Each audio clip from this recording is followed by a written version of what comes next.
Hi hello I'm doctor Niloufer అండి.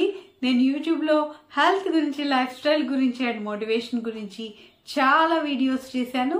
ఇంతకుముందు మీరు నా వీడియోస్ చూడకపోతే వెంటనే చూడండి అండ్ లైక్ చేసి ఖచ్చితంగా సబ్స్క్రైబ్ చేసుకోండి.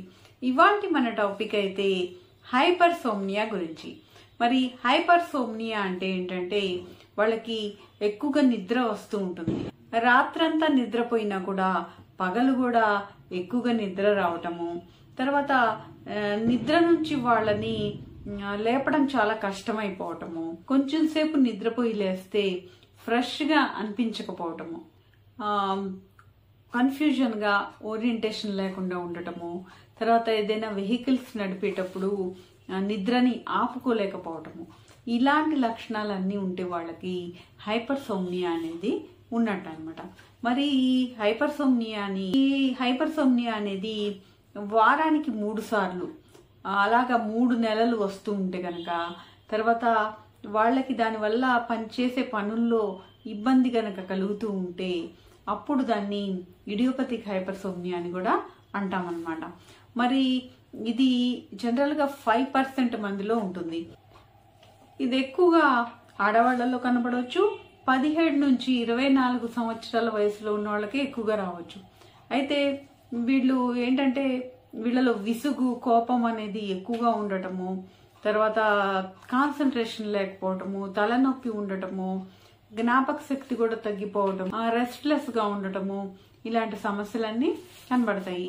మరి వీళ్ళకేంటి కారణం ఏంటి ఇలాగ రావటానికి అంటే బ్రెయిన్ లో కొన్ని కెమికల్స్ లోపించడం వల్ల, హైపోక్రెటిన్ అని, హిస్టమిన్ అని, గాబా అని, తర్వాత ఈ సెరోటోనిన్, డోపమిన్, ఇలాంటి కెమికల్స్ లో తేడాల వల్ల ఇలా రావచ్చు. కొన్ని ఇతర రకాలైన వ్యాధులు, ఎపిలెప్సీ గాని, పార్కిన్సన్స్ గాని, లేకపోతే తలకి దెబ్బ తగిలినప్పుడు, ట్యూమర్స్ ఉన్నప్పుడు, హైపోథైరాయిడిజము, తర్వాత మల్టిపుల్ స్క్లీరోసిస్, తర్వాత ఒబేసిటీలో కూడా ఇలా రావచ్చు.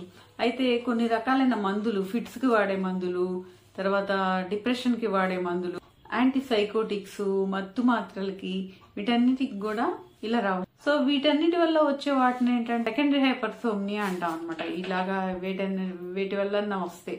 కానీ ప్రైమరీ హైపర్సోమ్నియా అనేది ఒకటి ఉంటుంది అనమాట. దాంట్లో కారణం ఏం లేకుండా వస్తుంది. తర్వాత నార్కోలెప్సీ కూడా అలాంటి దాంట్లో ఒకటనమాట. ఈ నార్కోలెప్సీలో కూడా హైపర్సోమ్నియా ఉంటుంది. అయితే ఒకటి క్లీన్ లివిన్ సిండ్రోమ్ అని ఉంటుంది. దీంట్లో ఏంటంటే హైపర్సోమ్నియా అనేది ఒక 10 రోజులు ఉంటుంది. వీళ్ళలో మానసికమైన సైకియాట్రీ ప్రాబ్లమ్స్ కూడా ఉంటాయి. వీళ్ళకి ఇది సంవత్సరంలో చాలా సార్లు రావచ్చు అనమాట. మరి ఈ ఇడియోపతిక్ హైపర్సోమ్నియా లేకపోతే నార్కోలెప్సీలో వచ్చే హైపర్సోమ్నియా రెండు ఒకటి కాదనమాట. ఈ నార్కోలెప్సీలో ఏంటంటే కొంచెం సేపు పడుకొని లేస్తే ఫ్రెష్ గా ఉంటది వాళ్ళకి. కానీ హైపర్సోమ్నియాలో అలా ఉండదన్నమాట, ఫ్రెష్ గా ఉండదు. అయితే ఇలా ఉన్నప్పుడు ఏంటంటే వీళ్ళు ఒక స్లీప్ డైరీ అనేది మెయింటైన్ చేయాలి. అంతేకాకుండా కొన్ని రకాలైన పరీక్షలు ఉంటాయి. పాలిసోమ్నోగ్రఫీ అని, మల్టిపుల్ స్లీప్ లేటెన్సీ టెస్ట్ అని ఉంటాయి అనమాట. అవి కాకుండా ఎప్స్ఫోర్త్ స్లీపీ స్కేల్ అని ఉంటుంది. వీటన్నిటి ద్వారా దీన్ని గుర్తిస్తారనమాట. ఏ రకమైన హైపర్సోమ్నియా అనేది గుర్తించి మందులు వాడతారు. కొన్ని రకాలైన స్టిమ్యులెంట్ మందులు, సోడియం ఆక్సిబేట్ లాంటివి, వీటిని అవసరాన్ని బట్టి వాళ్ళకి ఇవ్వాలా లేదా అనేది డిసైడ్ చేసి వాడతారనమాట. మరి ఇదండి హైపర్సోమ్నియా గురించి. మరి మీకు ఈ టాపిక్ నచ్చితే వెంటనే లైక్ చేసి షేర్ చేయండి. ఏమైనా డౌట్స్ ఉంటే కామెంట్ రూపంలో తెలియజేయండి. అండ్ సబ్స్క్రైబ్ చేసుకుని నోటిఫికేషన్ ఆన్ చేసుకుంటే ఇలాంటి మరిన్ని మంచి వీడియోస్ మీరు చూడగలుగుతారు. And thank you for watching. మరొక వీడియోలో మళ్ళీ కలుద్దాం.